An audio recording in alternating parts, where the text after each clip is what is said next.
Hello everyone. இந்த வீடியோவில் நம்ம one of the best money manage அப்ளிகேஷனை பற்றி தான் நம்ம பார்க்க போகிறோம்.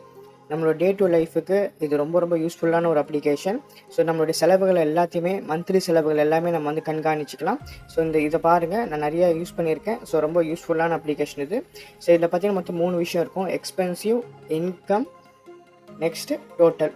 ஸோ எக்ஸ்பென்சிவ் அப்படின்றது நம்ம வந்து என்னென்ன செலவு பண்ணுறோமோ அது வந்து ஆட் ஆகிட்டே வரும். இன்கம் அப்படின்றது நம்ம சேலரி. ஸோ இப்போ நம்ம சேலரியில் எவ்வளோ வந்திருக்கோ அதில் வந்து எக்ஸ்பென்சிவ் மைனஸ் ஆகும். ஸோ அதை நமக்கு டோட்டலில் காமிக்கும் இதில் பார்க்குற மாதிரி. சரிங்களா? ஸோ இங்கே பாருங்கள், நான் என்டர்டைன்மெண்ட் நான் கொடுக்குறேன்.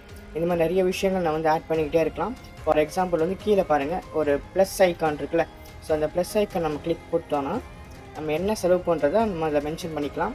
ஃபார் எக்ஸாம்பிள் வந்து இப்போ நான் டீன்னு கொடுக்குறேன். ஸோ டீன்னு கொடுத்தாச்சா, இப்போ வந்து அதோட விலை எவ்வளோ, 40 ரூபான்னு வச்சுக்கோங்க. ஸோ 40 ரூபான்னு போட்டேன். நெக்ஸ்ட்டு மேலே வந்து பார்த்தீங்கன்னா ஒரு அக்கௌண்ட்டுன்னு இருக்கா. ஸோ அந்த அக்கௌண்ட்டை கிளிக் பண்ணிங்கன்னா 3 ஆப்ஷன் இருக்கும். So card, cash, saving. So நான் வந்து கேஷை நான் கொடுத்துட்றேன், அது உங்கள் விருப்பம் தான். ஸோ கேஷ் கொடுத்துலாம். Next category.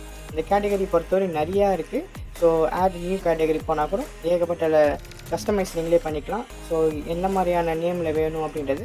ஆனால் ஸ்டார் போட்டதுக்கெலாம் நம்ம பண்ண முடியாது, ஏன்னா வந்து அது வந்து ப்ரோ. இருந்தாலும் பரவாயில்ல, நம்ம ஃப்ரீ வெர்ஷன்லேயே பண்ணிக்கலாம். ஸோ நம்ம இப்போ டீன்னு போட்டோம்ல, அதுக்கு நம்ம என்ன பண்ணணும், ஃபுட்டு. ஸோ இப்போ ஃபுட்டு கிளிக் பண்ணிவிட்டு என்ன பண்ணணும்னா மேலே சேவ்னு இருக்கு பாருங்கள். இந்த சேவ் நம்ம கொடுத்தா அது ஆட்டோமேட்டிக்காக வந்து என்ன ஆயிரும், சேவ் ஆயிரும். ஸோ அப்போ வந்து அது இல்லாமல் பார்த்தீங்கன்னா இன்கம், எக்ஸ்பென்சிவ், ட்ரான்ஸ்ஃபர்ன்னு இருக்குது. ஸோ நம்ம எக்ஸ்பென்சிவில் தான் இந்த டீன்றதை நம்ம போடுறோம். ஓகேங்களா?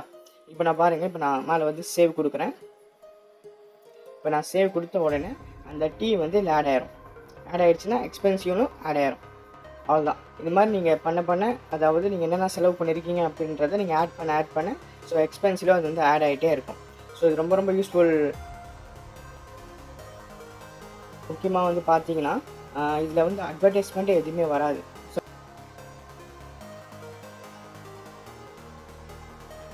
இதுக்கு முன்னாடி எக்ஸ்பென்சிவ் தான் பார்த்தோம். இப்போ நம்ம அடுத்தது பாருங்களேன், இந்த அனலைஸ்டிக்ஸ் பாருங்கள். இந்த அனலைஸ்டிக்ஸ் பொறுத்தவரையும் பார்த்தீங்கன்னா உங்களுடைய ஃபுல் கேட்டகரி எல்லாமே இதில் தெரிஞ்சிடும். ஸோ ஹெல்த்தில் நீங்கள் எவ்வளோ செலவு பண்ணியிருக்கீங்க, டிரான்ஸ்போர்ட்டுக்கு எவ்வளோ செலவு பண்ணியிருக்கீங்க, ஃபுட்டுக்கு, என்டர்டெயின்மெண்ட்டுக்கு, பில்ஸுக்கு. ஸோ இது எல்லாமே வந்து நம்மளால் வந்து அனலைஸ் பண்ணிக்க முடியும். ஸோ இது மூலமாக நம்ம வந்து கொஞ்சம் உஷாராகிக்கலாம். ஸோ நம்ம மந்த்லி எக்ஸ்பென்சிவை கொஞ்சம் நம்ம கம்மி பண்ணிக்கலாம். ஸோ நீங்கள் ஒரு பட்ஜெட் போட்டு செட் பண்ணிக்கலாம். உதாரணத்துக்கு பார்த்தீங்கன்னா ஃபுட்டுக்கு வந்து நான் வந்து மந்த்லி ஒரு 1000 ரூபீஸ் தான் நான் வந்து லிமிட் வச்சுக்கிறேன். அந்த மாதிரி நீங்கள் போட்டுக்கிட்டிங்கன்னா ஸோ அதுக்கேற்ற மாதிரி வந்து உங்களுக்கு வந்து பட்ஜெட் வந்து செட் ஆயிரும். ஸோ இங்கே பாருங்கள், 1000 ரூபீஸ் நான் ஆல்ரெடி வந்து 600 ரூபீஸ் செலவு பண்ணிட்டேன். ஸோ பேலன்ஸ் வந்து 300 தான் இருக்குது. ஸோ இந்த மாதிரி வந்து நம்ம உஷாராகிக்கலாம். ஸோ நம்ம வந்து பட்ஜெட்டை தாண்டி போகாத அளவுக்கு நம்மளால் வந்து பார்த்துக்க முடியும். ஸோ இது எல்லாமே யூஸ்ஃபுல்லாக இருக்குது. ஸோ தயவுசெய்து இதை நீங்கள் யூஸ் பண்ணி பாருங்கள். Thanks for வாட்சிங்ஸ். மறக்காமல் வந்து சப்ஸ்கிரைப் பண்ணுங்கள். சப்ஸ்கிரைப் பண்ணி ஒரு லைக் ஒன்று போட்டுட்டிங்கன்னா அடுத்தடுத்த வீடியோ போகிறதுக்கு எனக்கு கொஞ்சம் மோட்டிவாக இருக்கும். தேங்க்யூ.